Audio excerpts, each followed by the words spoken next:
স্বাগত ডিবিসি সংবাদে আপনাদের সাথে আছি রেদওয়ান আহমেদ। জাতীয় পরিচয়পত্রে নাম সংশোধন করতে হলে এখন থেকে দিতে হবে ঋণ ও মামলার তথ্য। এক্ষেত্রে উপজেলা নির্বাচন কর্মকর্তারা কারো নামে ঋণ ও মামলা আছে কিনা সে তথ্য সংগ্রহ করে এনআইডি সংশোধনের তদন্ত কার্যক্রম পরিচালনা করবেন বলে ইসির সূত্রে জানা গেছে।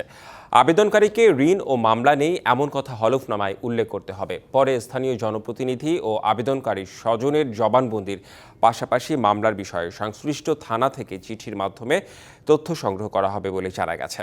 এদিকে হালনাগাদ কার্যক্রমে ভোটার তালিকা থেকে বাদ যাচ্ছে 16 লাখের বেশি মৃত ভোটার। আর এ পর্যন্ত নতুন করে নিবন্ধিত হয়েছে 14,41,220 জন ভোটার। এছাড়া নতুন তালিকায় নিবন্ধনের জন্য 53,55,338 জনের তথ্য সংগ্রহ করা হয়েছে। বুধবার ইসির জাতীয় পরিচয় নিবন্ধন অনুবিভাগের পরিচালক আব্দুল মমিন সরকারের স্বাক্ষর করা এক প্রতিবেদনে এই তথ্য জানা গেছে। ইসি সূত্রে জানা গেছে 11 এপ্রিল পর্যন্ত চলবে নতুন ভোটার নিবন্ধন কার্যক্রম। বিভিন্ন মন্ত্রণালয়, বিভাগ ও দপ্তরে কর্মরত যুগ্ম সচিব ও সমপর্যায়ের থাকা 33 কর্মকর্তাকে বিশেষ ভারপ্রাপ্ত কর্মকর্তা ওএসডি করেছে সরকার। সাবেক এই 33 ডিসি 2018 সালের বিতর্কিত নির্বাচনে রিটার্নিং কর্মকর্তার দায়িত্ব পালন করেছিলেন। আলাদা 6 প্রজ্ঞাপনে এই সিদ্ধান্তের কথা জানিয়েছে জনপ্রশাসন মন্ত্রণালয়। এর মধ্যে 5টি প্রজ্ঞাপনে প্রতিটিতে 6 জন করে এবং আরেকটিতে 3 জন কর্মকর্তাকে ওএসডি করার কথা বলা হয়েছে। অবশ্য কী কারণে এসব কর্মকর্তাকে ওএসডি করা হয়েছে তা প্রজ্ঞাপনে উল্লেখ করা হয়নি। বলা হয়েছে জনস্বার্থে এই আদেশ জারি করা হয়েছে। মঙ্গলবার ডিসি সম্মেলনের শেষ দিন জনপ্রশাসন সচিব মোখলেসুর রহমান জানিয়েছিলেন, যাদের কারণে নির্বাচন বিতর্কিত হয়েছে তাদের বিষয়ে সিদ্ধান্ত হবে। এর একদিন পরই আসলো এই সিদ্ধান্ত। এর আগে একই কারণে 12 কর্মকর্তাকেও ওএসডি করা হয়েছিল। সরকারে বসে সরকারের সুযোগ সুবিধা নিয়ে দল গঠন করলে তা কখনোই মেনে নেওয়া হবে না, এমন হুঁশিয়ারি দিয়েছেন বিএনপি মহাসচিব মির্জা ফখরুল ইসলাম আলমগীর। আবারও কেউ 1/11 কথা চিন্তা করলে তার ফল ভালো হবে না বলেও মন্তব্য করেন তিনি। রাজধানীর খামারবাড়ির কৃষিবিদ ইনস্টিটিউটে বিএনপির এক অনুষ্ঠানে এসব কথা বলেন মির্জা ফখরুল। তারা সরকারের থেকে তাদের দল গোছানোর জন্য তারা বিভিন্ন রকম কৌশল নিচ্ছেন। সেই কৌশল নিলে আমরা তা হতে দেব না। গণতন্ত্রকে বিসর্জন দিয়ে আবার সেই একদলীয় শাসন বা ফ্যাসিস্ট আন্দোলন, ফ্যাসিস্ট সরকারের দিকে যেতে চান, তারা কখনোই জনগণ মেনে নেবে না। অন্তর্বর্তী সরকারের নিরপেক্ষতা নিয়ে জনমনে সন্দেহ দেখা দিয়েছে। গণতন্ত্রের পথে কেউ বাধা হলে মোকাবেলা করা হবে শেখ হাসিনার মতোই, এমন মন্তব্য করেছেন বিএনপি নেতারা। দ্রব্যমূল্যের ঊর্ধ্বগতির কড়া সমালোচনা করে নিয়ন্ত্রণে ব্যর্থ হলে উপদেষ্টাদের সরে যাওয়ার আহ্বান জানান তারা। জেলায় জেলায় ধারাবাহিক কর্মসূচির অংশ হিসেবে বুধবার 5 জেলায় জনসভা করেছে বিএনপি। এসব সমাবেশে উঠে এসেছে বাজার নিয়ন্ত্রণ, আইনশৃঙ্খলা পরিস্থিতির উন্নতি ও নির্বাচনী রোডম্যাপ ঘোষণা সহ বিভিন্ন দাবি।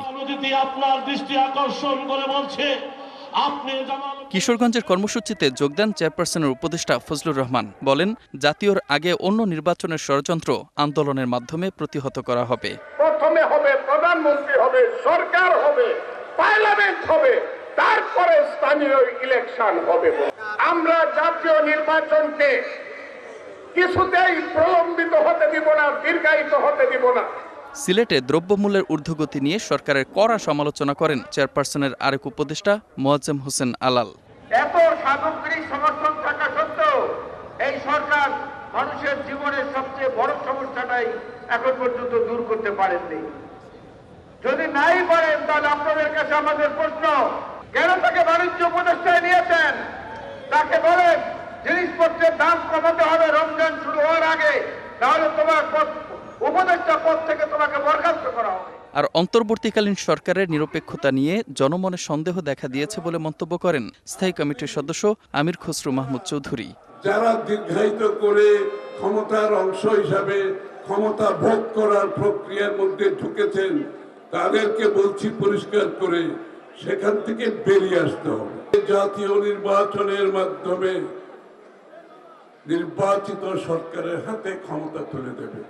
এছাড়া কুষ্টিয়ার সমাবেশে বিএনপি নেতা মিজানুর রহমান মিনু এবং পিরোজপুরে যোগদান গোলাম সরোয়ার। দ্রুত নির্বাচন আয়োজনের আহ্বান জানান তারা। ডক্টর ইউনূসের মাধ্যমে Mustafa Kamal, DBC news desk. এয়ারলাইন্সের টিকিটের অস্বাভাবিক মূল্য বৃদ্ধির সঙ্গে জড়িতদের চিহ্নিত করে তাদের বিরুদ্ধে ব্যবস্থা নিতে তদন্ত শুরু করেছে 7 সদস্যের কমিটি। স্বরাষ্ট্র সচিব নাসিমুল গনিকে প্রধান করে গঠন করা কমিটিকে আগামী 15 কার্যদিবসের মধ্যে প্রতিবেদন দিতে বলা হয়েছে।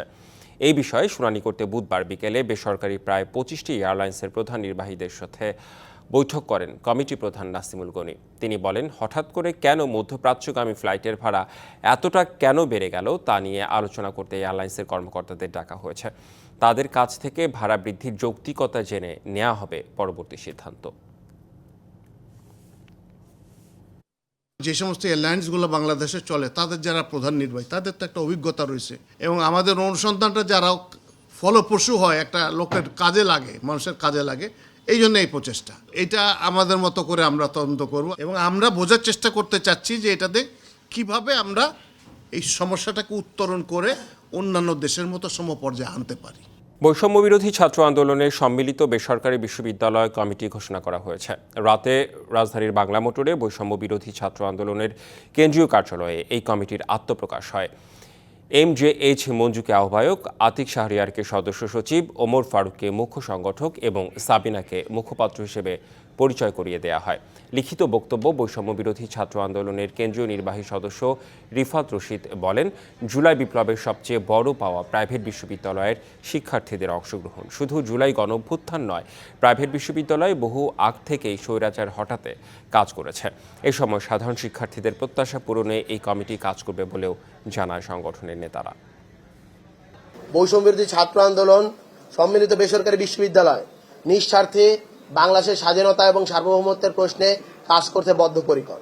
বেসরকারি বিশ্ববিদ্যালয়ে MJH মঞ্জুকে আহ্বায়ক, আতিক শাহরিয়ারকে সদস্য সচিব, ওমর ফারুককে মুখ্য সংগঠক এবং সাবিনাকে মুখপাত্র করে বৈষম্য বিরোধী ছাত্র আন্দোলন সম্মিলিত বেসরকারি বিশ্ববিদ্যালয়ের কমিটির আত্মপ্রকাশ করা হয়েছে। মোবাইল আর্থিক সেবা খাতকে আরও সুরক্ষিত করতে এবং অপরাধমূলক কর্মকাণ্ড প্রতিরোধে ধারাবাহিক প্রশিক্ষণ কর্মশালার আয়োজন করেছে police bureau of investigation, PBI ও বিকাশ। রাজধানীর একটি কনভেনশন সেন্টারে এই কর্মশালার সমাপনী অনুষ্ঠানের আয়োজন করা হয়। এতে প্রধান অতিথি ছিলেন PBI প্রধান অতিরিক্ত IGP মোহাম্মদ মোস্তফা কামাল। বিশেষ অতিথি ছিলেন বিকাশের chief external and corporate affairs officer অবসরপ্রাপ্ত মেজর জেনারেল শেখ মোহাম্মদ মনিরুল ইসলাম। এতে 42টি জেলার 450 জন তদন্ত কর্মকর্তা অংশ নেন। অপরাধমূলক ঘটনা সংঘটিত হলে তৎক্ষণাৎ যে পদক্ষেপ নেওয়া যায় কর্মশালায় সে বিষয়ে আলোকপাত করা হয়।